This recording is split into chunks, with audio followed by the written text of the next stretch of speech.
Welcome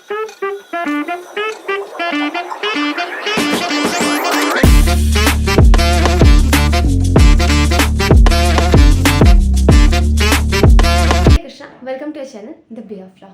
तो आज हम लोग लिमिटेशन एक्ट 1963 के बारे में पढ़ेंगे। तो मैं सेक्शंस पे जंप करूँ उससे पहले मैं आपको थोड़ा सा बैकग्राउंड देना चाहती हूँ। बेसिकली एक्ट ये बोलता है कि अगर मुझे कोर्ट में रेमेडी चाहिए, रिलीफ चाहिए, तो उसके लिए एक टाइम पीरियड फिक्स कर देते हैं कि इतने से इतने टाइम पीरियड के अंदर ही मेरे को जाना होगा, अगर उसके बाद जाऊँगी तो कुछ नहीं हो सकता। ठीक है, जस्ट उसी तरीके से लेट्स से फॉर एग्जांपल अगर आपके टीचर हैं वो अटेंडेंस पहले ले लेते हैं, 9 बजे की क्लास है तो 9 से 9:15 के बीच में अटेंडेंस लेते हो। अगर आप 9 से 9:15 के बीच में गए तो ही अटेंडेंस मिलेगी, इसके बाद आपको अटेंडेंस नहीं मिलेगी।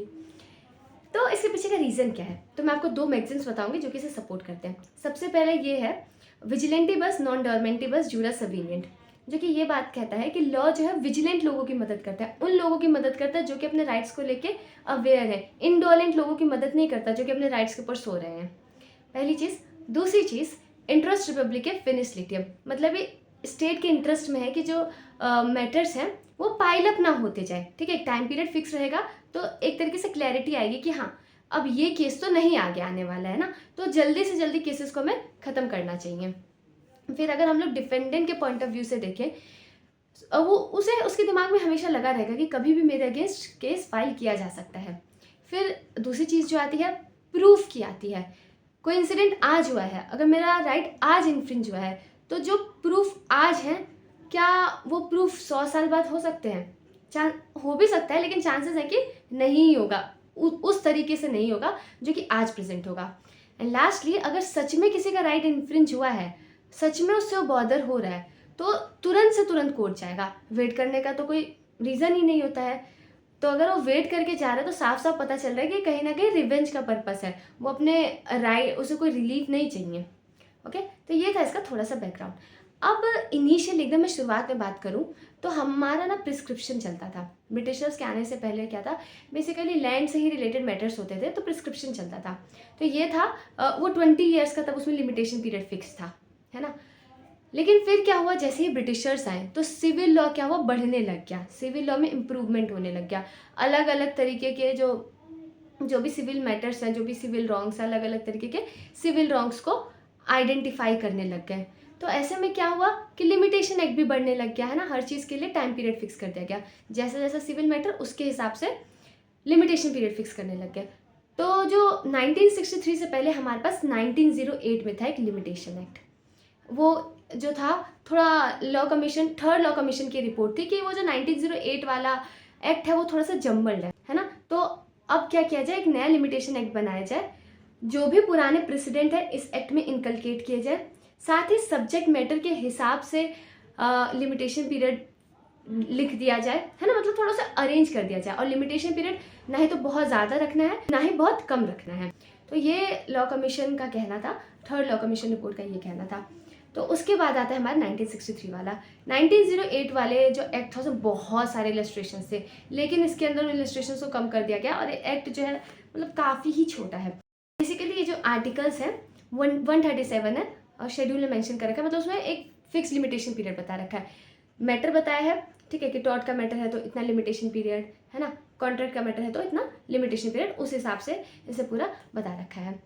अब क्या ये जो लिमिटेशन पीरियड है सिर्फ और सिर्फ सिविल लॉ पे लगता है, फिर क्रिमिनल लॉ पे भी लगता है? This is also the question.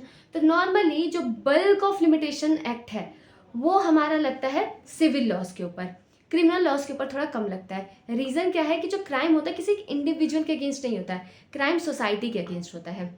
जो जिन ऑफेंस की पनिशमेंट 3 साल से ज़्यादा की है उनके ऊपर तो लिमिटेशन एक्ट लगता ही नहीं है, लेकिन जिनकी पनिशमेंट 3 साल से कम है तो उनके लिए कुछ प्रोविजंस हैं। लाइक सीआरपीसी में है सेक्शन 467 से लेके 473 के बीच में दे रखा है। फिर हमारे लिमिटेशन एक्ट में भी है कुछ, लाइक आर्टिकल 114, 115, 131, 133 जो कि अपील, रिविजन, एसएलपी इन सारे मैटर से डील करता है। अब लास्ट चीज़ जो कि सेक्शन स्टार्ट करने से पहले बताना चाहती हूँ, जब भी हम लोग लिमिटेशन एक्ट पढ़ते हैं लेचेस की बात बहुत ज़्यादा करी जाती है। तो आखिर लेचेस क्या है और लिमिटेशन एक्ट क्या, इन लोगों के बीच में क्या कोई डिफरेंस है? तो देखो, जो लेचेस होता है वो लॉ ऑफ इक्विटी के ऊपर बेस्ड है, और जो लिमिटेशन एक्ट है हमारा वो लॉ ऑफ पब्लिक पॉलिसी के ऊपर बेस्ड है। क्या मतलब इसका? मतलब यहाँ पे ना कोर्ट का कोई डिस्क्रिप्शन नहीं है, जहाँ लिमिटेशन एक्ट है वहाँ पे कोर्ट का कोई डिस्क्रिप्शन नहीं है। जो इसके अंदर डिफाइंड है कोर्ट उससे आगे कुछ नहीं कर सकती, या फिर पार्टी भी आपस में अग्रीमेंट करके ये नहीं कि अग्रीमेंट करके टाइम पीरियड एक्सटेंड कर ले, कुछ नहीं, जो इसमें लिखा है सब उसी से बाउंड है। लेकिन लैचेस में क्या होता है, वो कोर्ट उसमें अपना डिस्क्रिप्शन यूज़ करती है, कोर्ट बाउंड नहीं है। कोर्ट देखती है कि क्या सही में जस्टिफाइड है लेट आना, इन बहुत सारे फैक्टर्स को कोर्ट कंसिडर करती है और वहाँ पे जो है वो लेचेस लगाती है। अब लेचेस लगता कहाँ पे है, तो जहाँ पे लिमिटेशन एक्ट नहीं लगता है, वो मैटर्स जो कि लिमिटेशन एक्ट के अंदर नहीं डिफाइंड, वो उनके लिए लेचेस लगता है। वैसे इतना एग्जॉस्टिव है, इसके अंदर ऑलमोस्ट सारे ही मैटर्स कवर हो जाते हैं, ठीक है। लेकिन कुछ चीज़ें हैं जहाँ पे लिमिटेशन एक्ट नहीं लगता, लाइक रिट्स, PIL, इन सब जगहों पे हमारा लिमिटेशन एक्ट नहीं लगता है। तो वहाँ पे जो कोर्ट है जहाँ पे लिमिटेशन एक्ट नहीं लगता है, वहाँ पे कोर्ट लेचेस अप्लाई करती है, ठीक है। और देखते हैं कि सही में क्या सफिशिएंट रीज़न था, जस्टिफाइड था डिले, तो वहाँ पे जो कोर्ट है अलाउ कर देती है। So let's see our limitation act. So let's start with the definition. बहुत ज़्यादा इसे डिटेल में पढ़ने की ज़रूरत नहीं, एक दो डेफिनेशन है जिन पे ध्यान देने की ज़रूरत है। तो जो इसमें सबसे पहले सेक्शन 2 का ए है, वो बात करता है एप्लीकेंट की। तो ये जो डेफिनेशन 1908 का एक्ट था उसमें बहुत ज़्यादा नैरो था, लेकिन अभी तो काफ़ी वाइड हो गया, आप रीड कर सकते हैं। फिर जो बी है वो बात करता है एप्लीकेशन की, कि एप्लीकेशन इंक्लूड्स अ पिटीशन। तो एप्लीकेशन और पिटीशन में डिफरेंस होता है ऑब्वियसली। एप्लीकेशन एक जेनेरिक टर्म है, लेकिन वहीं पर जो पिटीशन है वो एक लीगल टर्म है, किसी तरीके का फॉर्मल रिटर्न रिक्वेस्ट जो कि हम कोर्ट को कर रहे हैं। देन 2 का जो ई है उसमें डिफेंडेंट की डेफिनेशन और 2 के आई में प्लेंटिफ की डेफिनेशन ये सेम सी है। देन 2 का एच गुड फेथ की बात करता है। इसमें गुड फेथ क्या है, due care and attention, caution नहीं, IPC में कॉशन है, लेकिन यहाँ पे एक्ट के नीड के हिसाब से यहाँ पे गुड फेथ को डिफाइन किया गया है, और ये क्या है, ड्यू केयर एंड अटेंशन। फिर आता है जो कि सबसे इंपॉर्टेंट है 2 का जे, पीरियड ऑफ लिमिटेशन। देखो आपको 2 पीरियड समझने होंगे, ठीक है, एक लिमिटेशन पीरियड, एक प्रिस्क्राइब्ड पीरियड। लिमिटेशन पीरियड क्या होता है, जैसे ये जो शेड्यूल दे रखा है लिमिटेशन एक्ट 1963 के अंदर शेड्यूल दे रखा है, ठीक है, उसके अंदर 137 आर्टिकल्स है। तो क्या है कि पर्टिकुलर जो भी मैटर है, let's say for example tort का है, तो उसके आगे लिख रखा है कि इसका लिमिटेशन पीरियड इतने साल है, जितना भी साल है, ठीक है, तो वो हो गया इसका लिमिटेशन पीरियड जो कि एज इट इज मेंशन्ड है। अब क्या होता है कि कुछ रिलैक्सेशन दिया गया है। ऐसा हो सकता है कि सपोज लिमिटेशन पीरियड किसी को 4 महीने का मिला है, ऐसे रेंडमली मैं एग्जांपल ले रही हूँ, ठीक है, 4 महीने का मिला है। अब क्या होता है, जब जिस दिन उसका लिमिटेशन पीरियड खत्म हो रहा था, सपोज आज उसका 4 मंथ्स कंप्लीट हो रहे थे और आज ही कोर्ट बंद है, तो ऐसे में क्या उसके साथ अनजस्ट नहीं होगा, तो उसे एक और दिन मिलेगा कि नहीं मिलेगा, बिल्कुल मिलेगा, जिस दिन कोर्ट खुलेगा, है ना। मतलब suppose let's say for example vacation पड़ गए, तो जब वेकेशन के बाद जब पहला दिन कोर्ट खुलता है तो उसे वो टाइम मिलेगा, है ना। तो ये क्या है, एग्जेम्पशंस है। मान लो सपोज जो पिटिशनर है ना, वो किसी तरीके की लीगल डिसेबिलिटी से सफ़र कर रहा है, तो क्या उसे एग्जेम्पशन नहीं देना चाहिए। तो ऐसे ही कुछ केसेस हैं, ऐसे ही कुछ इंस्टेंसेस हैं जो कि सेक्शन 4 से लेकर 24 में लिमिटेशन एक्ट 1963 में दे रखे गए हैं। तो हम क्या करते हैं, मतलब जो लिमिटेशन पीरियड हमारा शेड्यूल में मेंशन रहता है उसके अंदर एडिशन हो जाता है, लिमिटेशन पीरियड बड़ा हो जाता है, कहने का मतलब ये है, ऐड ऑन हो जाता है, ठीक है। जैसे मैंने अभी आपको एग्जांपल दिया कि 4 मंथ्स था, let's say for example limitation period, लेकिन 1 महीने तक कोर्ट जो है वेकेशन पे, तो 1 महीना और बढ़ गया ना, तो उसे बोलते हैं हम लोग प्रिस्क्राइब्ड पीरियड। तो क्या होता है prescribed period, prescribed period limitation period plus exemptions जो कि सेक्शन 4 से लेके 24 में दे दिए गए हैं। अब यही prescribed period actual time period है जिसके अंदर कोर्ट हमें रिलीफ प्रोवाइड करेगी। इसके बाद अगर कोई जाता है, प्रिस्क्राइब्ड पीरियड खत्म हो गया, तो किसी भी तरीके का रिलीफ आपको नहीं मिलने वाला है, कोर्ट के दरवाजे बंद हो चुके हैं। I hope it is clear, है ना।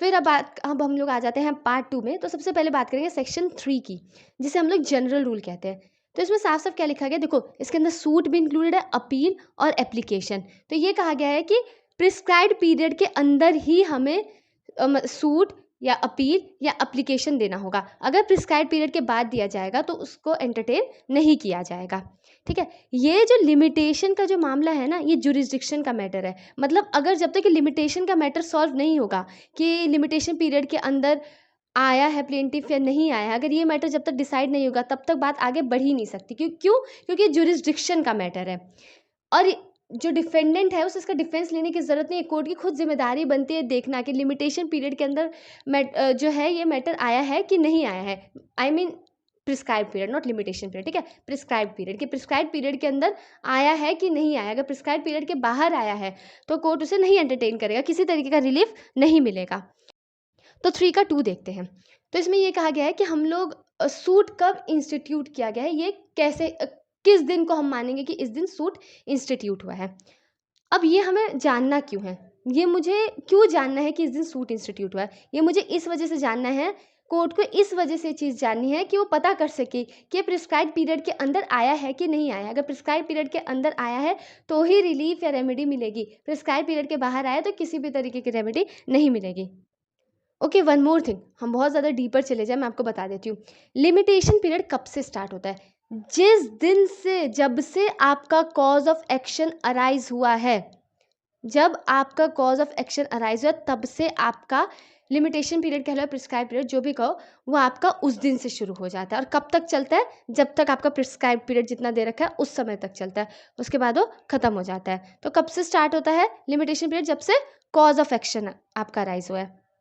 हाँ, तो अगर लेट्स से फॉर एग्जांपल अगर कोई ऑर्डिनरी केस है तो हम मानेंगे कि जैसे ही प्लेन प्रेजेंट कर दिया गया है किसी प्रॉपर ऑफिसर को तो सूट इंस्टीट्यूट हो गया है।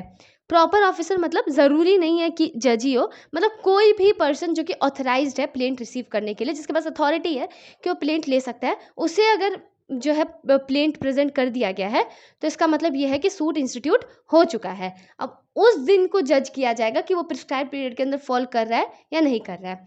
फिर अगला है पॉपर सूट के लिए। बेसिकली जो पॉपर सूट होता है ना, उसमें स्टेजेस होते हैं, 2 स्टेज होते हैं। पहले तो कोर्ट ये आइडेंटिफाई करेगा कि क्या एक्चुअली में पॉपर सूट है या नहीं है, ठीक है। तो अगर पॉपर सूट होगा तो अकॉर्डिंगली चलेगा आगे, है ना, और अगर पॉपर सूट नहीं होगा तो उसके हिसाब से चलेगा। तो यहाँ पे क्या है, यहाँ पे कौन से दिन को हम लोग मानेंगे कि सूट इंस्टीट्यूट हुआ है? तो जिस दिन इस बात की एप्लीकेशन डाली गई है कि ये जो सूट है एज अ प्रॉपर सूट उसे लड़ना है, तो उस दिन से जो है हमारा, मैं बहुत ही लेमैन की लैंग्वेज में बोलूँ तो प्लीज़ समझने की कोशिश करना, ठीक है।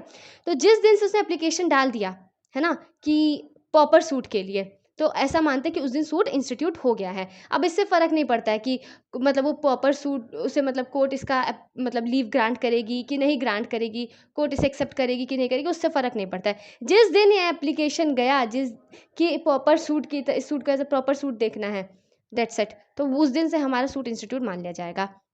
फिर वाइंडिंग अप के जो मैटर्स होते हैं, इससे फ़र्क नहीं पड़ता है कि जो कंपनी है वो वाइंड अप हो गया या नहीं हो गया। हम लोग मानेंगे कि जिस दिन पहली बार क्लेमेंट ने अपना क्लेम भेजा ऑफिशियल लिक्विडेटर को, उस दिन से सूट इंस्टीट्यूट हो गया। इट डज़न्ट मैटर कि कंपनी वाइंड अप हो गई है, नहीं हुई है, डज़न्ट मैटर। फिर हम लोग देखते हैं 3K2 का बी, ठीक है। तो इसमें बात करी गई है सेट ऑफ की और काउंटर क्लेम की। अगर आपने CPC पढ़ा होगा तो आपको पता होगा बेसिकली क्या होता है सेट ऑफ और काउंटर क्लेम। ये डिफेंडेंट के साइड का होता है। जब भी डिफेंडेंट को क्या होता है, रिटन स्टेटमेंट जब डिफेंडेंट फाइल करता है, बेसिकली रिटन स्टेटमेंट क्या होता है, प्लेंटिफ, मैं बहुत शॉर्ट में समझा रही हूँ, जो पहली बार देख रहे हैं, पहली बार पढ़ रहे हैं उनके लिए।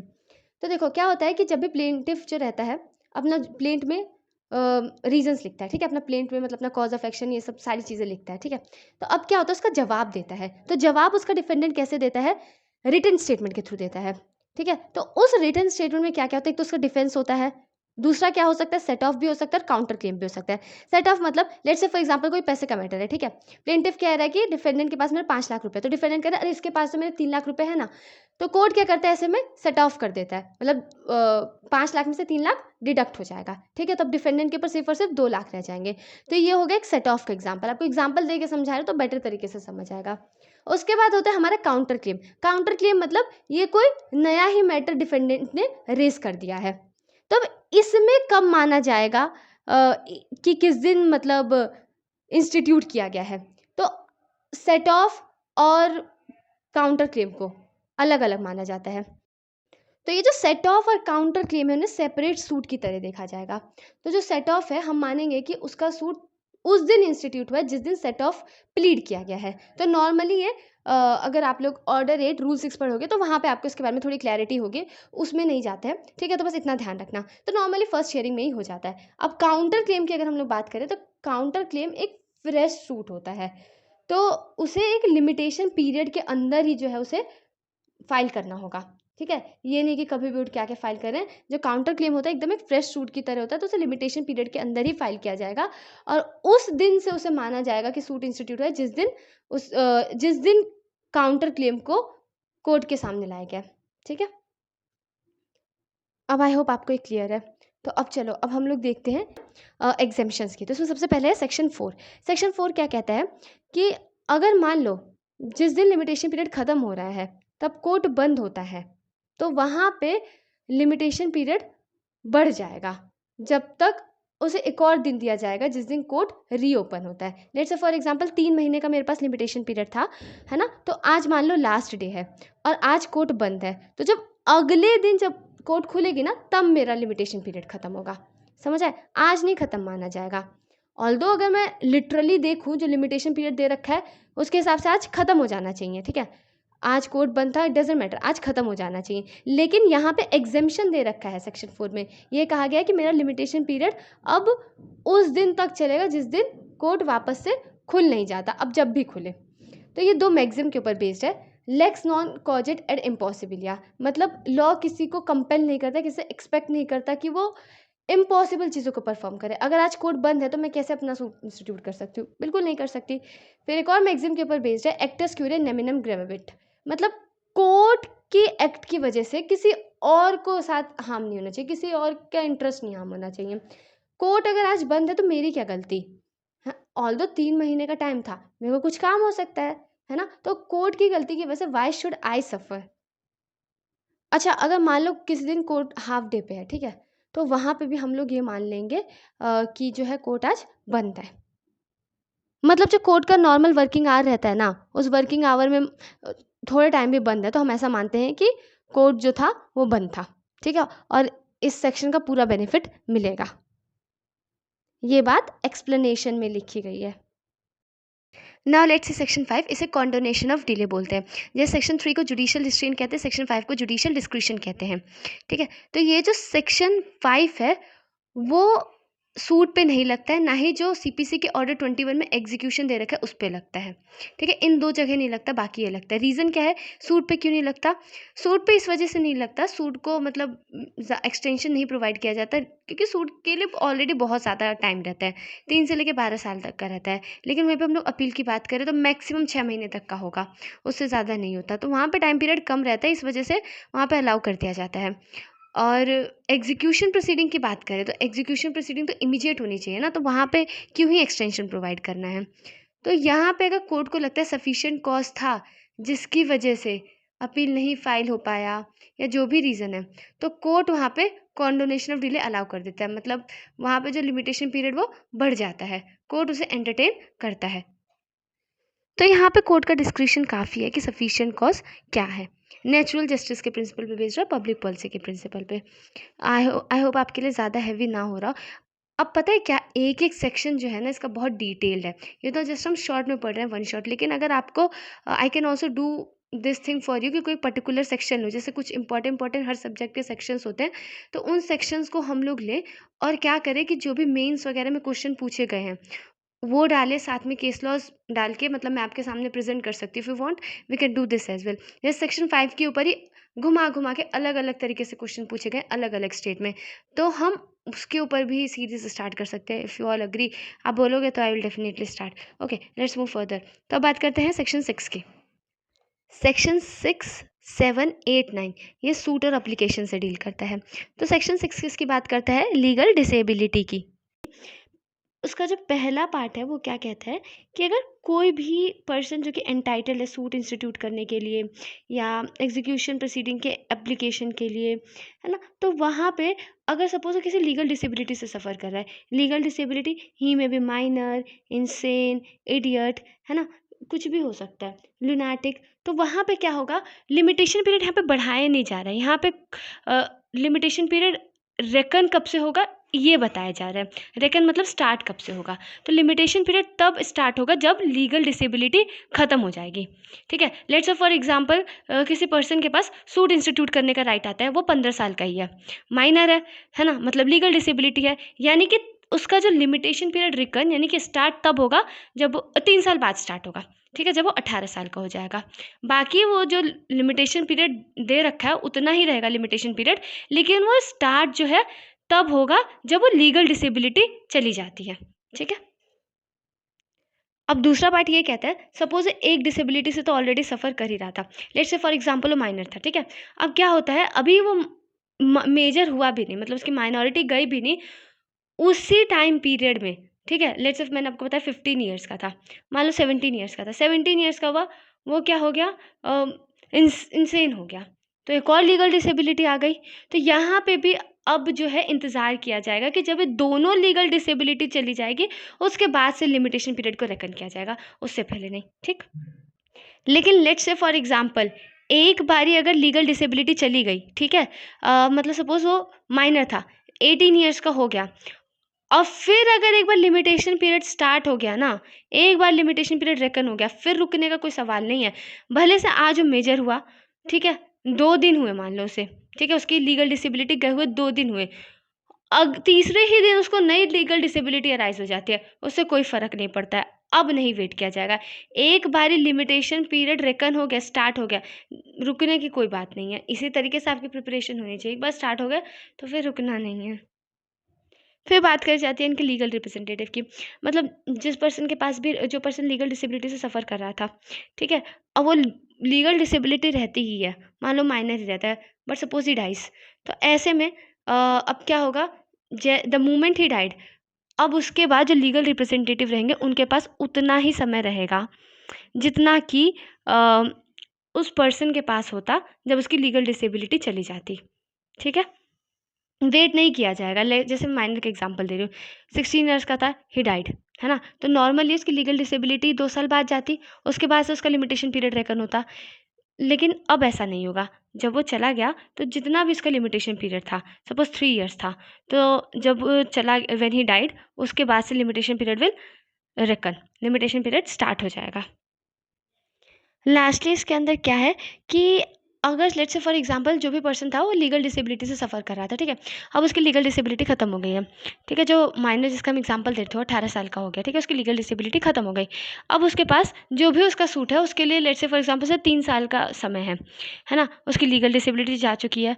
अब क्या हुआ, उसके बाद वो मर जाता है, ठीक है, मतलब 18 साल का हुआ, 21 साल तक वो अपना सूट इंस्टीट्यूट कर सकता था, है ना, अब क्या हुआ, 19 ईयर्स का था, वो मर गया, है ना, तो अब जो लीगल रिप्रेजेंटेटिव हैं उन्हें 2 साल के अंदर जो है सूट को इंस्टीट्यूट करना होगा, उन्हें वापस से 3 साल नहीं दिया जाएगा। ठीक है, एकदम कॉमन सेंस है, law is common sense, state set और कुछ नहीं है। अगर आपको थोड़ा हैवी लग रहा है तो थोड़ा सा बैक करके सुन सकते हो, लेकिन पूरी कोशिश करिए कि मैं आपको कम से कम समय में ज़्यादा से ज़्यादा चीज़ें समझा पाऊँ। और फिर भी नहीं समझ आता तो हम एक पर्टिकुलर सेक्शन पे, पर्टिकुलर चीज़ के ऊपर वीडियो बना देंगे। थिंग इज़ आपको क्लियर होना चाहिए, है ना। यहाँ पे जो मैं माइनर बोल रही थी ना, माइनर में वो चाइल्ड भी आएगा जो कि अभी वूम में है, ठीक है, मतलब अनबॉर्न चाइल्ड भी आएगा। अब आते हैं सेक्शन 7 की बात कर रहा है, तो इसमें क्या है, मल्टीपल प्लेंटिफ्स रहते हैं, ठीक है।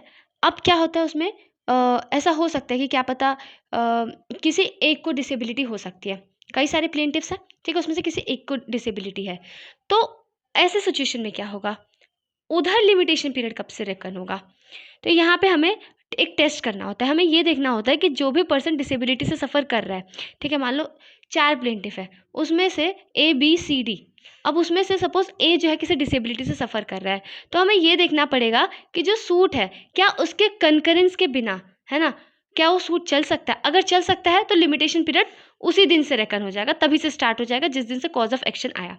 लेकिन अगर उसके कंकरेंस के बिना नहीं चल पाएगा, जिसको जो लीगल डिसेबिलिटी से सफ़र कर रहा है उसके कंकरेंस के बिना नहीं चल पाएगा, उसके उससे बातचीत के बिना नहीं चल पाएगा, ठीक है, उसका मतलब रहना ज़रूरी है, तो ऐसे में फिर क्या होगा, लिमिटेशन पीरियड रेकन नहीं होगा, लिमिटेशन पीरियड सबके अगेंस्ट स्टॉप हो जाएगा, और फिर वो तब रेकन होगा, तब स्टार्ट होगा जब ए की लीगल डिसेबिलिटी ख़त्म हो जाएगी। ठीक है, अगर आपको टाइम मिलता है तो ना इसका इलस्ट्रेशन जो है ना 1908 के एक्ट में दे रखा है, आपको और अच्छे से समझ आएगा।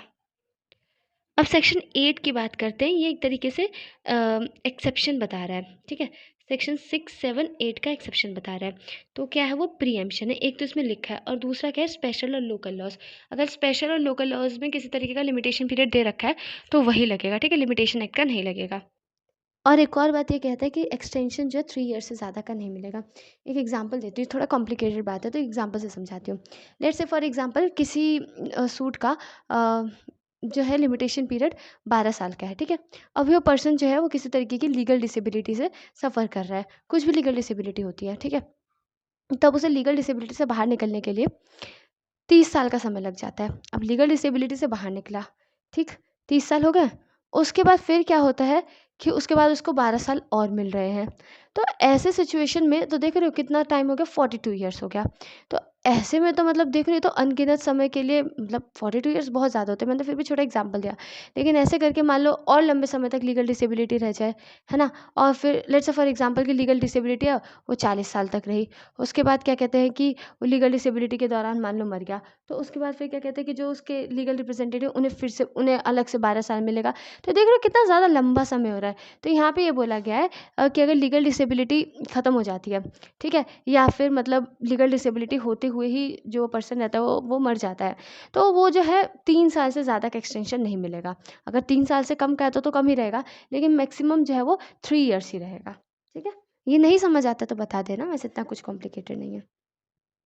अब आते हैं सेक्शन 9 पे। सेक्शन 9 ये कहता है कि एक बार अगर लिमिटेशन पीरियड चलने लग गया, फिर रुकने का कोई सवाल नहीं होता, ठीक है। लेकिन इसे प्रोवाइज़ो दे रखा है। प्रोवाइज़ो ये दे रखा है कि अगर जो डेटर है उसे अगर एडमिनिस्ट्रेटर बनाया जाता है तो वहाँ पे लिमिटेशन पीरियड को स्टॉप कर दिया जाता है।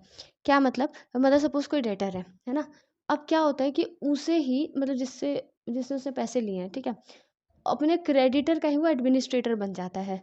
तो वो तो जानबूझ के डिले करेगा ना कि मतलब लिमिटेशन पीरियड चला जाए, फिर उसे कोई डेट पे ना करना पड़े, तो जानबूझ के करेगा ना। जैसे एक एग्ज़ाम्पल देती हूँ, ठीक है? अब क्या होता है कि जो फ़ादर रहता है, वो अपने बेटे को उधार देता है, ठीक है? कुछ 5 करोड़ रुपए का उधार देता है। फ़ादर डाइज़, अब जो बेटा है, वो एडमिनिस्ट्रेटर बना। तो यहाँ पे क्या होगा, लिमिटेशन पीरियड जो है, वो स्टॉप हो जाएगा, जब तक वो एडमिनिस्ट्रेटर की पोस्ट पे है। रीज़न क्यों? क्योंकि वो तो जानबूझ के डिले करेगा ना, ताकि उसे देना ना पड़े। समझ आया? देखो बहुत सिंपल तरीके से बताया, समझ आ जाना चाहिए। फिर है हमारा सेक्शन 10। अगर इसे एक लाइन में बोलूँ तो इसमें बस यही है कि अगर जो ट्रस्टी है, ठीक है? मतलब जो एक फिड्यूशियरी कैपेसिटी में एक पर्सन है, वो बेनिफिशियरी का नुकसान कर रहा है, ठीक है? तो क्या वहाँ पे लिमिटेशन पीरियड मिलेगा? तो ऑब्वियसली वहाँ पे लिमिटेशन पीरियड मिलेगा, ठीक है? You can read this section, इतना इसमें कुछ है नहीं। अच्छा एक बात ध्यान रखना, यहाँ पे जो ट्रस्टी बोला है ना, मेयर ट्रस्टी नहीं, ओनरशिप भी ट्रांसफ़र होनी चाहिए। किस मैटर में ट्रस्टी बनाना, तो देखो इस सेक्शन में ना 3 मैटर्स दे रखे हैं। क्या पहला मैटर है, प्रॉपर्टी के रिगार्ड में, प्रॉपर्टी के प्रोसीड्स पे, या फिर अकाउंट ऑफ सच प्रॉपर्टी, ठीक है। तो वहाँ पे जो है किसी भी तरीके का लिमिटेशन नहीं है। सेक्शन 11 बात करता है लेक्स फोराई की। मतलब क्या है, वहाँ का लॉ एप्लीकेबल होगा जिस फोरम में सूट डाला है, ठीक है आपने। मतलब अगर क्या कहते हैं कि फ़र्क नहीं पड़ता है मैटर, कॉज ऑफ एक्शन कहीं पे भी अराइज हुआ हो, कुछ भी हो, इससे मैटर नहीं पड़ता है। फ़र्क इससे पड़ता है कि आपने कौन से फोरम में अपना सूट डाला है, ठीक है। तो जहाँ पे जिस फोरम में आपने सूट डाला है वहीं का लॉ लगेगा। तो जो लॉ ऑफ लिमिटेशन है वो हमारा लेक्स फोराई है, ठीक है। तो अगर हमारे कोर्ट में आए हैं तो लिमिटेशन लॉ लगेगा ही, इससे फ़र्क नहीं पड़ता कहीं पे भी कॉज ऑफ एक्शन अराइज हुआ हो। तो ये हो गया हमारा सेक्शन 11 तक, ठीक है। अब हम लोग बात करेंगे पार्ट 3 में आ जाते हैं। बेसिकली पार्ट 3 में ये बताते हैं कि हमें लिमिटेशन पीरियड को कंप्यूट कैसे करना है, जोड़ना कैसे है। जैसे एक एग्जांपल देती हूँ, मान लो आज कॉज ऑफ एक्शन अराइज हुआ है, ठीक है। आज जो भी तारीख है, आज कॉज ऑफ एक्शन अराइज हुआ है, तो क्या जो हमारा लिमिटेशन पीरियड है वो आज ही से गिना जाएगा या फिर आज का दिन एक्सक्लूड कर दिया जाएगा, ठीक है। ये सारी चीज़ें देखनी है। चलो देखते हैं सेक्शन 12। सेक्शन 12 ये कहता है कि जिस दिन कॉज ऑफ एक्शन अराइज हुआ है, ठीक है, वो वाला दिन नहीं काउंट किया जाता है। लेट्स से फॉर एग्जांपल आज कॉज ऑफ एक्शन अराइज हुआ है, तो आज वाला दिन नहीं काउंट किया जाएगा, नेक्स्ट डे से काउंट होगा। रीज़न क्या है, क्या पता कॉज ऑफ एक्शन शाम को हुआ है कि सुबह, अगर शाम को हो तब तो पूरा दिन ही वेस्ट हो जाएगा, राइट। तो इस झमेले को हटाने के लिए सीधे ये दिन हटा ही दिया जाता है, अगले दिन से काउंट किया जाता है।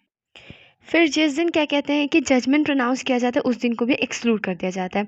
और साथ ही में जैसे जजमेंट अनाउंस करने के बाद हमें डिक्री की कॉपी चाहिए, सेंटेंस, ऑर्डर, तो वो जितना टाइम कोर्ट लेता है ना हमें उसकी कॉपी देने में, उस टाइम पीरियड को भी एक्सक्लूड कर दिया जाएगा।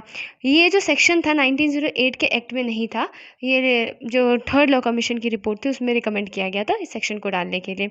ठीक है, अब अगर मान लो जो जजमेंट है वो डिलीवर हो चुका है, लेकिन फिर भी जो डिग्री होल्डर रहता है ना, वो क्या करता है, वेट करता है, मतलब अप्लाई ही नहीं करता कि डिग्री की कॉपी के लिए, है ना। तो वहाँ पे लेट्स से फॉर एग्जांपल वो 20 दिन तक ही नहीं अप्लाई करता इसके लिए, तो ये जो 20 दिन है वो लिमिटेशन पीरियड में काउंट किए जाएंगे, इसे एक्सक्लूड नहीं किया जाएगा। क्लियर। अब यहाँ पे ये जो वर्ड यूज़ हुआ है ना, टाइम रिक्विजिट मतलब ये नहीं कि जितना मिनिमल टाइम लग सकता है। टाइम रिक्विजिट मतलब कितना टाइम लिया है कोर्ट ने आपको डिग्री देने में, कॉपी देने में उसकी, तो वो सब इसमें इंक्लूड होगा। क्लियर। सेक्शन 13 बात करता है पॉपर सूट की। ठीक है, अगर कोर्ट से परमिशन लिया जा रहा है कि एज अ सूट को जो है as a pauper suit institute करना है, मुझे यहाँ पे pauper word I don't find it appropriate anyhow. तो यहाँ पे क्या होता है, सबसे पहले अब इसमें ना बेसिकली 2 स्टेजेस होते हैं, मतलब 2 सिचुएशंस होती है। ठीक है, या तो ऐसा होता है कि कोर्ट मान जाएगा, कोर्ट परमिशन दे देगा कि ठीक है इसे as a pauper suit institute किया जा सकता है। ठीक है, तो फिर वो नॉर्मल मतलब जो है आगे चलेगा। लेकिन अगर मान लो कोर्ट मना कर देता है, ठीक है, और लिमिटेशन पीरियड भी ख़त्म हो गया, मतलब जब तक कोर्ट इस बात को डिसाइड करता है कि मतलब परमिशन मना कर देता है, रिजेक्ट कर देता है कि इसे प्रॉपर सूट की तरह नहीं इंस्टीट्यूट किया जाएगा, तब तक जो लिमिटेशन पीरियड था उस सूट को इंस्टीट्यूट करने का, वो लिमिटेशन पीरियड ही ख़त्म हो जाता है। तो ऐसे में क्या होगा, ऐसे में ये होगा कि जो लिमिटेशन पीरियड है अलाउ होगा, ठीक है, उसे काउंट नहीं किया जाएगा। ओके। सेक्शन 14 जो है ना वो बेसिकली किसकी बात करता है, एकदम अगर ऊपर ऊपर से बताओ तो मिस्टेक की बात करता है। ठीक है, तो किसी भी तरीके का सूट एप्लीकेशन गुड फेथ में, है ना, ड्यू डिलिजेंस के साथ, क्या 2 वर्ड्स हैं, ड्यू डिलिजेंस के साथ गुड फेथ में हम लोग डालते हैं। ठीक है, लेकिन क्या होता है कि कोई डिफेक्ट होता है, किसी तरीके का टेक्निकल डिफेक्ट होता है ना, सपोज क्या कहते हैं कि जो रिस्ट्रिक्शन नहीं रहती या फिर कोई भी ऐसा रीज़न होता है, तो वहाँ पे जो है रिलीफ रहेगा। ठीक है, लेकिन ऐसे ही नहीं मिल जाएगा, है ना, इसके अंदर प्रीरिक्विजिट्स बहुत सारे। सबसे पहले सिविल प्रोसीडिंग होनी चाहिए, और जो पुराना सिविल प्रोसीडिंग था, है ना, और जो बाद में है उसमें सेम पार्टीज होनी चाहिए। ठीक है, मैटर भी जो है वो सेम होना चाहिए, मैटर इन इशू जो कि पहले वाले में था और बाद वाले में है, और ड्यू डिलिजेंस के साथ प्रेजेंट होना चाहिए, गुड फेथ में होना चाहिए। ठीक है, ये कुछ ऐसी-ऐसी चीज़ें हैं जो आप सेक्शन पढ़ोगे तो आपको काफ़ी क्लैरिटी हो जाएगी। तो मतलब कुछ प्रीरिक्विजिट्स हैं, वो हो जाना चाहिए। मतलब कोर्ट को ये लगना चाहिए कि इंसान गुड फेथ में ही कर रहा था। ये नहीं कि आप गड़बड़ कर दो उसके बाद से डिफेंस लो कि अरे हम तो गुड फेथ में कर रहे थे। अगर आप गुड फेथ में कर रहे हो तो चीज़ रिफ्लेक्ट भी होनी चाहिए, not just by words but जिस तरीके से उस सूट को इंस्टीट्यूट किया गया है। सेक्शन 14 का एक्सप्लेनेशन जो है ना, ये बहुत इंपॉर्टेंट है। यहाँ पे ये बोला गया है कि जब हम लोग क्या कहते हैं कि जब टाइम एक्सक्लूड करते हैं, ठीक है, तो जिस दिन प्रोसीडिंग इंस्टीट्यूट हुई थी और जिस दिन प्रोसीडिंग एंड हुई है, ठीक है, मतलब जो गड़बड़ हो गई थी, मतलब जहाँ पे मिस्टेक हुई थी वहाँ पे जिस दिन प्रोसीडिंग इंस्टीट्यूट हुई और जिस दिन एंड हुई, वो दोनों दिन ही गिने जाएंगे। ठीक है, मतलब रिलैक्सेशन मिलेगा, लिमिटेशन पीरियड से वो दोनों दिन हटा दिए जाएंगे, जिस दिन इंस्टीट्यूट हुआ और जिस दिन ख़त्म हुआ। So now let's see section 15। तो सेक्शन 15 किसकी बात करता है, इसके अंदर मतलब 5 और ऐसे इंस्टेंसेस दे रखे हैं जो जिन मतलब चीज़ों को हमें एक्सक्लूड करना है जब हम लिमिटेशन पीरियड कैलकुलेट कर रहे हैं। तो 5 इंस्टेंसेस में से सबसे पहला जो है वो है हमारा इंजंक्शन, प्रिवेंटिव इंजंक्शन की बात कर रहा है। इसमें बेसिकली ये कहा गया है कि कभी भी अगर प्रोसीडिंग पे स्टे लग जाता है इंजंक्शन के द्वारा, है ना, तो वहाँ तो ऐसे में क्या करना है कि जब तक स्टे है, ठीक है, जब तक रुकी हुई हैं चीज़ें, वो टाइम जो है हम लिमिटेशन पीरियड में मतलब नहीं काउंट करेंगे, उसे हम लोग एक्सक्लूड कर देंगे। तो कहने का मतलब ये है जहाँ पे किसी सूट का इंस्टीट्यूशन और या फिर उसका एग्जीक्यूशन, ठीक है। अगर स्टे कर दिया गया है इंजंक्शन के द्वारा, तो जितने टाइम पीरियड के लिए स्टे कर रखा है, मतलब रोक लगा रखी है, वो टाइम पीरियड हमारा लिमिटेशन पीरियड के अंदर नहीं इंक्लूड होगा, date will be excluded. So this is the first case is related to injunction. Clear? Now coming on second case. Second case is dealing with section 80 of CPC। मतलब ऐसे कुछ suits होते हैं, उन सूट को institute करने से पहले हमें क्या करना होता है, कंसेंट चाहिए होती है। ठीक है, गवर्नमेंट का सेंक्शन चाहिए होता है। तो अब क्या होता है कि सेंक्शन मिलने में टाइम भी लगता है ना, कुछ एक टाइम पीरियड होता है, तो वो जो पर्टिकुलर टाइम पीरियड रहता है उसे एक्सक्लूड कर दिया जाता है। जिस दिन एप्लीकेशन दिया और जिस दिन सेंक्शन मिला, ये दोनों दिन भी हमारे लिमिटेशन पीरियड से एक्सक्लूडेड ही होंगे। ठीक है। फिर जो इसका थर्ड है 15 का 3, वो बात करता है लिक्विडेटर की। जैसे जब भी कोई लिक्विडेटर अपॉइंट होता है ना, तो वहाँ पे जब अपॉइंटमेंट के बाद 3 महीने और एक्सक्लूड किए जाते हैं, लिमिटेशन पीरियड के अंदर नहीं गिने जाते हैं।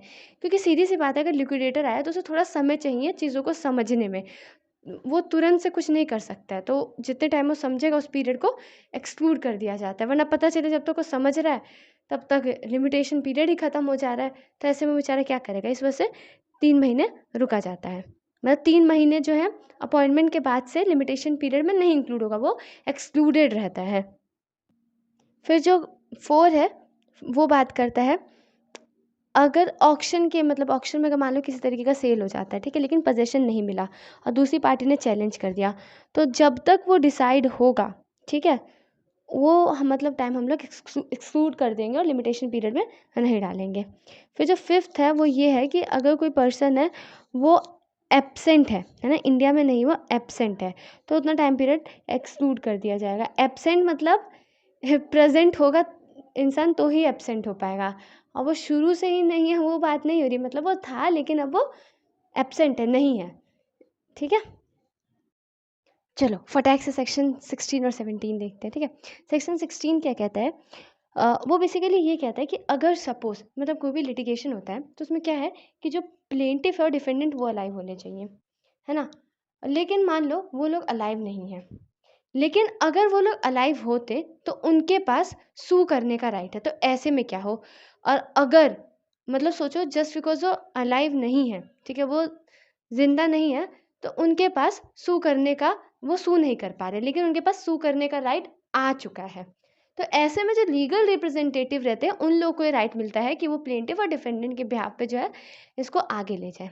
लेकिन अगर जो उनके लीगल रिप्रेजेंटेटिव है वो किसी तरीके के लीगल डिसेबिलिटी से सफ़र कर रहे हैं, तो फिर क्या होगा, मैटर कहाँ जाएगा, सेक्शन 6। और सेक्शन 6 नहीं याद आ रहा तो पॉज करो और सोचो।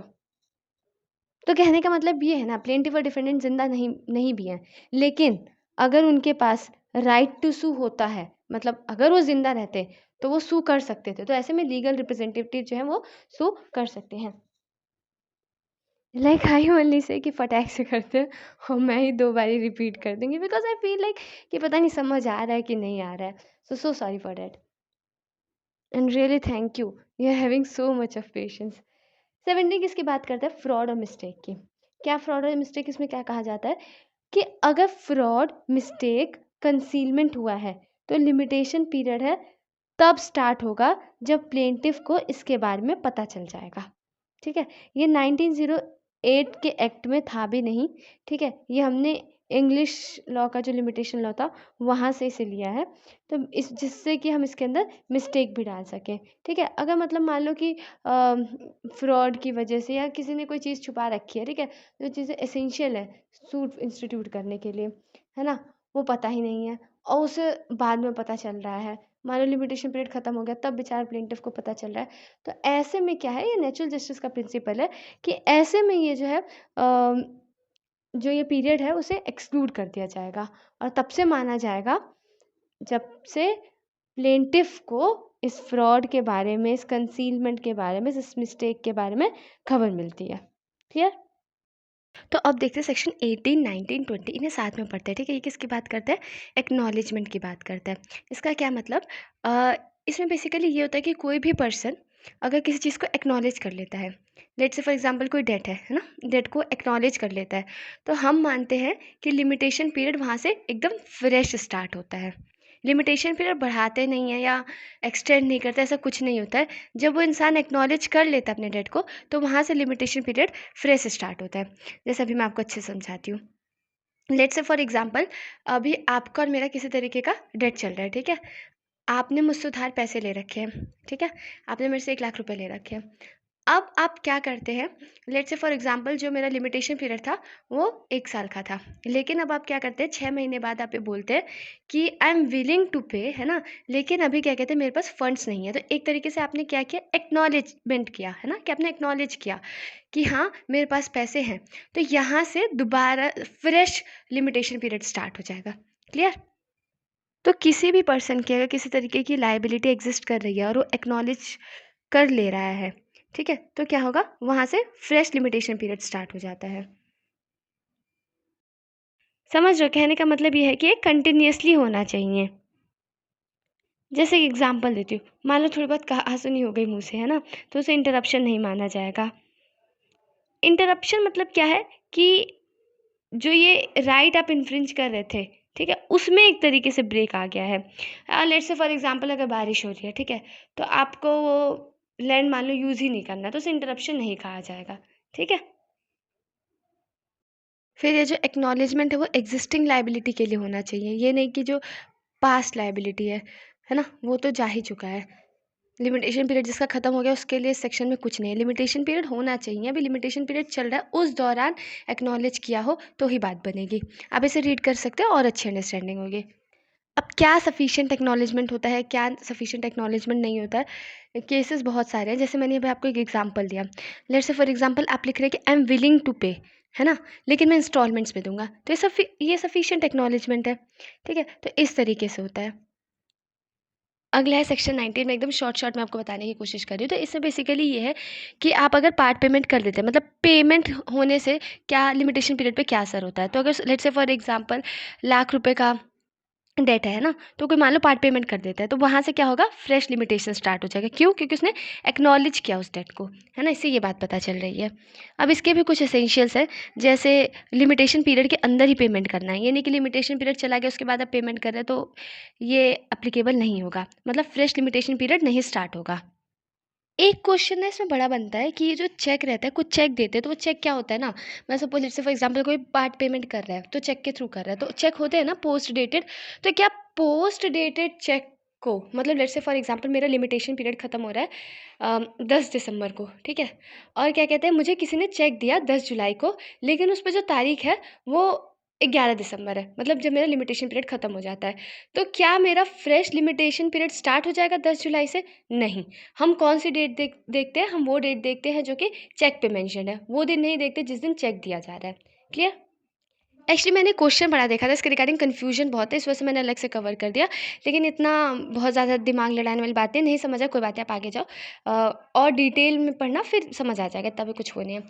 फिर सेक्शन 20, तो नेक्स्ट है सेक्शन 20, ये भी सेम ही प्रिंसिपल पे बेस्ड है। अगर एक्नॉलेजमेंट कर लेते हैं तो फ्रेश लिमिटेशन पीरियड स्टार्ट हो जाता है। इसमें बहुत कुछ समझाने वाला नहीं है, आप एक बार रीड करो, मेन जो था एक्नॉलेजमेंट वाला प्रिंसिपल था, ठीक है। Still if there is and out do mention, I will definitely tell you, it's very easy, मतलब जस्ट आपको पढ़ने से समझ आ जाएगा। Let's we are not telling this. तो अब देखते हैं सेक्शन 21।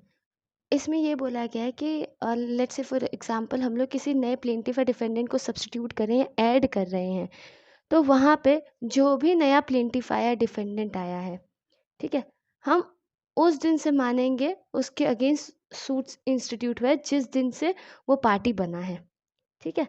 ये नहीं कि जब से सूट स्टार्ट हो गया, नो, जिस दिन से वो पार्टी बना है। लेकिन इसमें ना एक प्रोविज़ो भी है, वो आप देखोगे तो उसमें ये बोला गया कि अगर कोर्ट इस बात से सेटिस्फाइड है कि जो भी नया प्लेंटिफ और डिफेंडेंट है वो किसी मिस्टेक की वजह से नहीं था, है ना, या फिर गुड फेथ में, मतलब कोई गलती नहीं थी, गुड फेथ में ही मतलब ऐसा हुआ, वो पार्टी नहीं था, तो ऐसे में कोर्ट क्या करता है कि टाइम पीरियड और बढ़ा सकता है, ठीक है। फिर सेक्शन 22 बात करता है कंटिन्यूइंग ब्रीच ऑफ कॉन्ट्रैक्ट या फिर कंटिन्यूइंग टॉर्ट। तो यहाँ पे ये बोला गया ना कि जैसे टॉर्ट का केस है, ठीक है, टॉर्ट का केस है, मान लो कोई आपके लैंड पे किसी तरीके का ट्रेसपास कर रहा है, ठीक है, या फिर किसी ने सपोज दैट से फॉर एग्जांपल आपके अगेंस्ट डिफेमेशन कर दिया, तो कोई सा भी आप टॉर्ट सोच लो जो कि कंटिन्यूस चले जा रहा है, ठीक है। अब क्या है ये जो चीज़ होगी, हम मानेंगे कि जब ये चल रहा है, तो तब नया-नया फ्रेश लिमिटेशन पीरियड स्टार्ट हो रहा है। जो कंटिन्यूइंग चीज़ें होती है ना, समझ गए? जैसे एक एग्जांपल देती हूँ, जैसे ट्रेडमार्क है ना? अगर कोई रजिस्टर्ड ट्रेडमार्क है, ठीक है? कोई आपका रजिस्टर्ड ट्रेडमार्क को इन्फ्रिंज कर रहा है, कोई और यूज़ कर रहा है, तो क्या है? कंटिन्यूइंग रॉन्ग है। जब तक वो आपके रजिस्टर्ड ट्रेडमार्क को यूज़ कर रहा है, मतलब इन्फ्रिंजमेंट कर रहा है, तो वो क्या है? आपके राइट का ऑब्वियसली इन्फ्रिंजमेंट हो रहा है, तो ये क्या है? कंटिन्यूइंग रॉन्ग है। तो क्या होगा? फ्रेश लिमिटेशन पीरियड चलता रहेगा, चलता रहेगा, चलता रहेगा, जब तक रॉन्ग कंटिन्यूड रहेगा। ये नहीं कि लेट्स से फॉर एग्जांपल आज उसने पहली बार यूज़ किया, ठीक है? तो आज से आपका लिमिटेशन पीरियड स्टार्ट हो जाएगा, नहीं, जब तक वो यूज़ कर रहा है, ठीक है? इतना कुछ है नहीं, कभी-कभी कोई आसान चीज़ें होती है ना, तो हम उसे समझाने लग जाते हैं, तो मुझे लगता है ज़्यादा डिफ़िकल्ट लगने लग जाता है। आप उसे रीड करना बहुत आसान है, ठीक है? फिर सेक्शन 23 ये कहता है कि जब हम लिमिटेशन पीरियड मतलब गिनते हैं, तो हमें ये देखना चाहिए कि इंजरी होनी चाहिए, ठीक है? तो इंजरी इंपॉर्टेंट रोल प्ले करता है। फिर लास्टली सेक्शन 24 जो है वो ये बात करता है कि जब हम ये लोग मतलब जो भी ये पीरियड हम लोग काउंट करते हैं, वो हम लोग ग्रेगोरियन कैलेंडर के हिसाब से करते हैं, ठीक है? अब हम लोग पार्ट 4 पे आ गए, जिसमें हम लोग एक्विजिशन ऑफ ओनरशिप की बात करेंगे, ठीक है? यहाँ पे क्या होता है, नॉर्मली क्या होता है कि अगर लिमिटेशन पीरियड के अंदर जो मैटर है वो कोर्ट में नहीं पहुँचता, तो क्या होता है, रेमेडी चली जाती है। लेकिन ये जो पार्ट 4 ये बात करें, रेमेडी तो आपकी जाएगी ही जाएगी, साथ में आपका राइट भी चला जाएगा। तो बेसिकली ये कहा जा सकता है कि लिमिटेशन लॉ का ये एक एक्सेप्शन है, ठीक है? लिमिटेशन लॉ में बेसिकली क्या होता है, सिर्फ और सिर्फ रेमेडी नहीं मिलता है, राइट तो रहता है ना, लेकिन यहाँ पे क्या है, रेमेडी भी जा रही है, साथ में राइट भी जा रहा है। तो यानी कि हम लोग प्रिस्क्रिप्शन की बात करें, प्रिस्क्रिप्शन क्या मतलब होता है, अगर किसी भी पर्सन के पास एडवर्स पोजिशन रहता है किसी चीज़ का एक पर्टिकुलर टाइम पीरियड के लिए, अभी जो है 20 ईयर्स है ना? और गवर्नमेंट मतलब जो गवर्नमेंट मैटर्स है, पब्लिक मैटर्स, उसमें 30 ईयर्स है। एडवर्स पोजीशन क्या मतलब जो भी है उधर वो एन्जॉय कर रहा है पीसफुली, कोई इंटरप्शन नहीं है, ठीक है? लंबे समय से उसे यूज़ करता आ रहा है उस पर्टिकुलर लैंड को, है ना? किसी तरीके का इंटरप्शन नहीं है, तो ये क्या हो गया, इसे हम लोग कहते हैं कि एडवर्स पोजीशन, ठीक है? तो ये 20 साल के लिए हो गया, तो क्या होता है, उस इंसान का उस पे राइट आ जाता है। तो हम बात करेंगे यहाँ पे सेक्शन 25 की, ठीक है? जो कि बात करता है acquisition of easement by prescription. I hope आपको ईजमेंट का मतलब पता है। ईजमेंट का क्या मतलब होता है, एक एग्जांपल देती हूँ, समझ आएगा। वैसे काफ़ी ब्रॉड है, लेकिन सिर्फ इधर समझने के लिए छोटा सा एग्जांपल देती हूँ। अब क्या है कि जो मेरा घर है वो एक ऐसी जगह पे है ना, ऐसे लोकेशन पे है कि मुझे अगर अपने घर से बाहर जाना है, अगर मुझे रोड पे जाना है, तो जो एरिया आपके प्रॉपर्टी में है, ठीक है? मतलब जो आपका लैंड है, मुझे उस लैंड से होके जाना पड़ेगा, तो ही मैं मेन रोड पे जा सकती हूँ, ठीक है? तो ये क्या है, ये जो मेरा राइट टू वे है, ये क्या हो जाएगा, मेरा ईज़मेंट्री राइट हो जाएगा, ठीक है? इसे बोलते हैं हम लोग ईज़मेंट, ठीक है? अब क्या है, मेरा सपोज़ कोई यहाँ पे मेरा घर बना हुआ है, तो अब क्या है, सामने आपका लैंड है, तो आप एक फ़िक्स्ड लिमिट तक बना सकते हो, ठीक है? आप ऐसे नहीं बना सकते कि मेरे घर की तरफ सनलाइट ही ना आए, तो ये क्या है, ये ईज़मेंट के राइट है। तो क्या कुछ रिक्वायरमेंट है, ये प्रिस्क्रिप्शन कैसा होना चाहिए? जैसे हमने बोला कि अनइंटरप्टेड, कंटिन्यूअसली एन्जॉय कर रहा है, तो हाँ, इसकी रिक्वायरमेंट है। एक मैक्सिम बहुत इम्पॉर्टेंट है। ये मैक्सिम है नेक वी, नेक क्लैम, नेक प्रिकेरियो। नेक वी मतलब क्या, बिना किसी वायलेंस के। ये नहीं कि वो पर्टिकुलर लैंड यूज़ कर रहा है तो फिर उसके लिए वायलेंस हो रहा है, नहीं, without any kind of A violence. फिर है नेक क्लेम, मतलब विदाउट एनी स्टेल्थ, बिना चोरी चकारी के, नहीं कि चोरी छुपे कर रहा है, ओपनली उसे यूज़ कर रहा है, कंटिन्यूअसली उसे यूज़ कर रहा है, उसे इंजॉय कर रहा है। फिर नेक प्रिकेरियो मतलब बिना किसी परमिशन के, ये नहीं कि परमिशन लिया है, पूछा है कि मैं इतने समय के लिए यूज़ कर लूँ, नहीं, आप उसे यूज़ करो as a matter of right. हम बहुत ज़्यादा आगे जाएँ तो मैं पहले आपको बता दूँ कि सेक्शन 25 जो अभी आप पढ़ रहे हो और जो अगला सेक्शन सेक्शन 26 पढ़ने वाले हो, वो उनका बहुत ही मतलब बोल सकते हैं कि लिमिटेड एप्लीकेबिलिटी है। ये सिर्फ उन्हीं जगह पे लगते हैं जहाँ पे हमारा इंडियन ईज़मेंट एक्ट नहीं लगता है। ये बात कहाँ लिखी गई, मैं खुद से नहीं बता रही हूँ। ये बात हमारा इसी एक्ट में, लिमिटेशन एक्ट में 29 के 4 में लिखी गई है। तो ये जो हम लोग राइट की बात कर रहे थे 25 में, कि ईज़मेंट का राइट मिलता है बाय प्रिस्क्रिप्शन, मतलब एक लंबे समय तक उसे यूज़ करना, 20 साल, मैंने जैसे आपको बताया 30 ईयर्स, है ना? 30 ईयर्स गवर्नमेंट के मैटर्स में।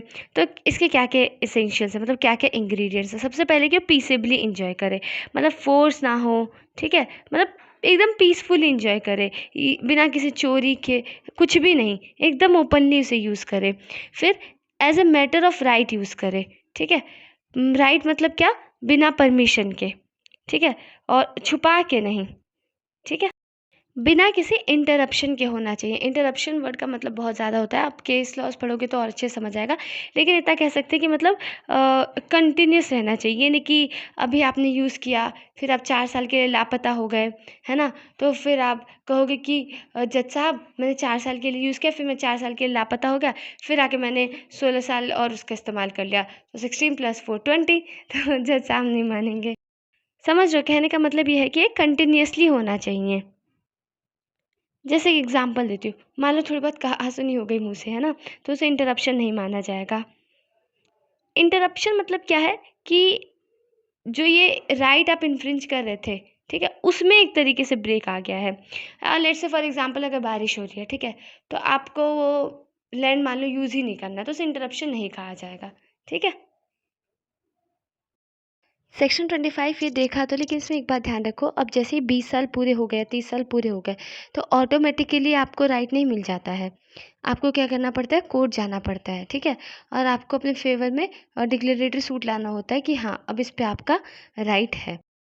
अगर ये ऑब्जेक्शन 20 साल के बाद होता है, ठीक है, आप कोर्ट नहीं गए और 20 साल के बाद ऑब्जेक्शन होता है, तो आपको 2 साल के अंदर कोर्ट जाना होगा, ठीक है, और अगर 20 साल होने से पहले ही ऑब्जेक्शन होता है तो आपको 1 साल के अंदर कोर्ट जाना होगा, ठीक है।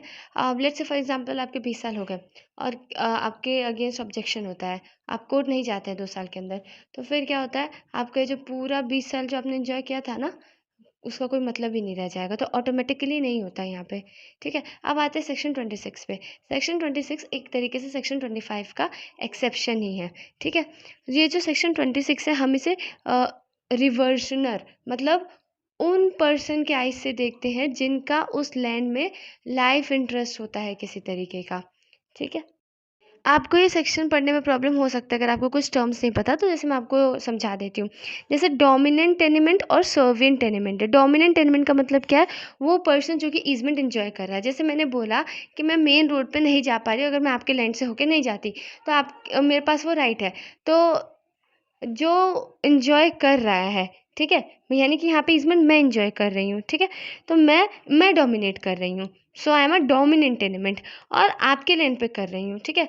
आप सफ़र कर रहे हैं, ठीक है? आप बर्डन सह रहे हो, so you are servient element, ठीक है? तो सेक्शन 26 क्या कहता है? एक 1908 के एक्ट में बहुत अच्छा इलस्ट्रेशन है, उससे आपको समझ आ जाएगा। ए जो रहता है कोर्ट में जाता है डिक्लेरेशन के लिए कि जो बी का लैंड है, उस पे इसका राइट टू वे है। ठीक है, अब क्या होता है, ए जो रहता है 25 साल के लिए था उस लैंड पे, तो अब उसका राइट जो है परमानेंट हो गया सेक्शन 25 के हिसाब से, है ना।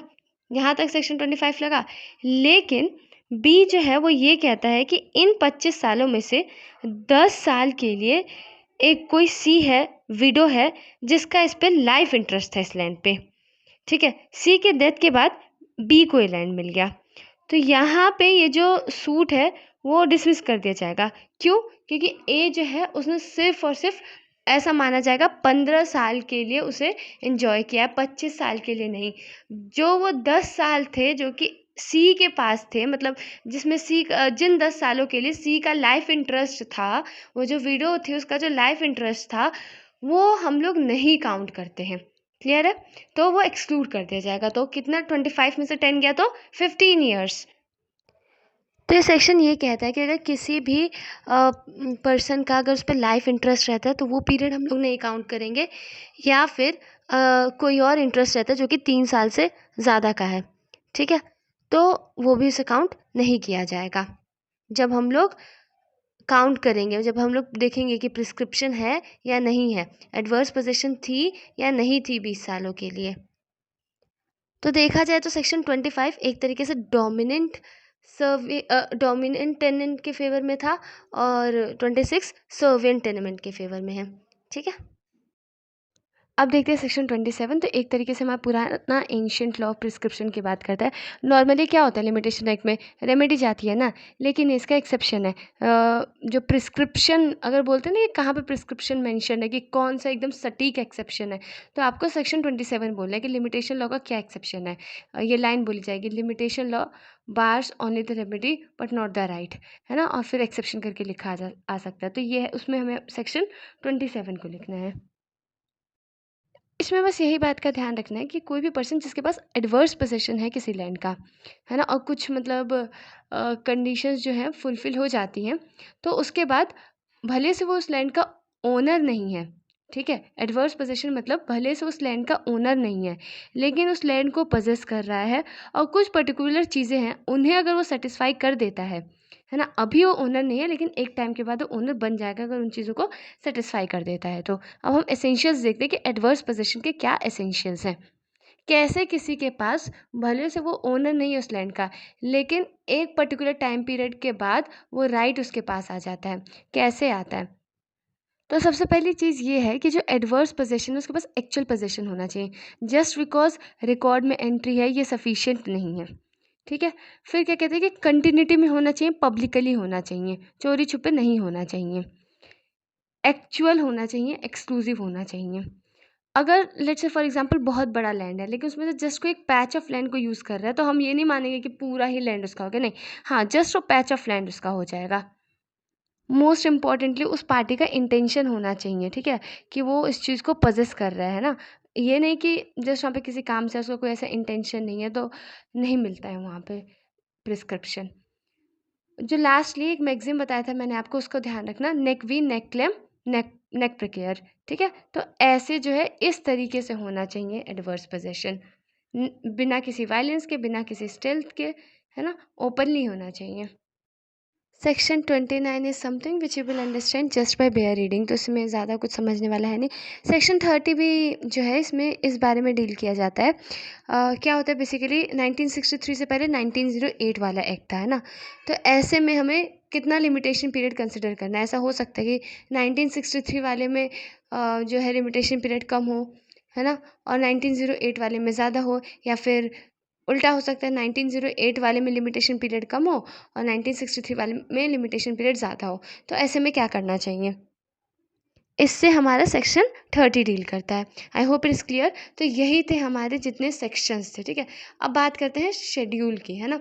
जिसके अंदर टोटल 137 आर्टिकल्स हैं, जो कि मतलब किसी भी पर्टिकुलर मैटर से रिलेटेड लिमिटेशन पीरियड बताते हैं कि इतने समय का लिमिटेशन पीरियड होगा। अब इसे याद करने का तरीका क्या है? ये देखो, एक दिन में तो नहीं याद होने वाला। अब इसे आप कैसे याद कर सकते हो? तो पहला तरीका ये है कि आप क्या कर सकते हो कि जो भी हाईएस्ट पीरियड ऑफ लिमिटेशन है, जैसे highest period of limitation 30 years है, ठीक है? वो हमारा आर्टिकल 61 सी, 63 ए, इन सब में दे रखा है, ठीक है? मॉर्गेज रिडेम्पशन का सूट है ना? फोरक्लोजर का है, तो लोकल अथॉरिटीज से रिलेटेड है। तो ये जो मैटर्स हैं इसमें लिमिटेशन पीरियड कितना दे रखा है? 30 ईयर्स। तो आप ऐसे कर सकते हो कि लिमिटेशन पीरियड की हेडिंग डाल सकते हो 30 ईयर्स, ठीक है? फिर नेक्स्ट हाईएस्ट पीरियड हमारा 12 ईयर्स है, उसके बाद 3 ईयर्स है ना? फिर 1 to 3 ईयर्स है। तो इसके हिसाब से हेडिंग बना लो और उसके अंदर जो है आप फिल कर दो कि 30 ईयर्स में ये वाले मैटर्स आते हैं, ठीक है? फिर 12 ईयर्स में ये वाले मैटर्स आते हैं, तो आपको आसान करने में, मतलब पढ़ने में से काफ़ी आसानी होगी। ये एक अच्छा तरीका है इसे याद करने का। दूसरा ये है कि आप क्या करो, एमसीक्यूज़ सॉल्व करो, ठीक है? If I preparing for any state judiciary, तो आप उसके एमसीक्यूज़ को सॉल्व करो और देखो कि कौन से जो है वो ज़्यादा पूछे जा रहे हैं, ठीक है? कुछ रिपीटेड ही होंगे, वही बार-बार पूछे जा रहे हैं, तो आप उन पे ज़्यादा फोकस कर सकते हैं। जैसे हम लोग देख सकते हैं कि पार्ट 6 बहुत इंपॉर्टेंट है, ठीक है? पार्ट 7 बहुत इंपॉर्टेंट है। पार्ट 6 मूवेबल प्रॉपर्टी की बात कर रहा है। पार्ट 7 बात कर रहा है सूट्स रिलेटिंग टू टॉर्ट। मैंने सारे इंपॉर्टेंट नहीं कवर किया, जस्ट मैंने बोल दिया आपको। मैं मतलब पेजेस पलट रही थी तो मैंने ऐसे बता दिया, ठीक है? इसके ऊपर हम अलग से भी एक वीडियोस को डेडिकेट करके बना सकते हैं, लेकिन यही 2 तरीके हैं। And practice is the key. आप थोड़े समय तक इसे पढ़ोगे ना तो आपको काफ़ी सारा याद हो जाएगा। खुद ही आपको पता चल जाएगा किसे एलिमिनेट करना, किसे पढ़ना है। सो this was it. Congratulations. So now it is over. तो आपको किसी भी तरीके का अगर डाउट आता है या फिर कोई भी आपका फीडबैक है, आप प्लीज़ कमेंट बॉक्स में ज़रूर से लिखिए। अगर आप पर्सनली बोलना चाहते हैं तो definitely you can follow us on Insta, there you can DM us. And if we have been able to help you a little in your journey, it really means a lot to us, and it will really help us to make more better content and be more responsible. So please do mention how was this, and accordingly we will try to improve. Thank you for watching this video. Hare Krishna. Video तो and हो चुकी है, पर आप हमसे connect कर सकते हैं हमारे इंस्टा आईडी पे, लिंक डिस्क्रिप्शन में दिया गया है। और ऐसी और वीडियोस देखने के लिए हमें सब्सक्राइब करें। हरे कृष्णा।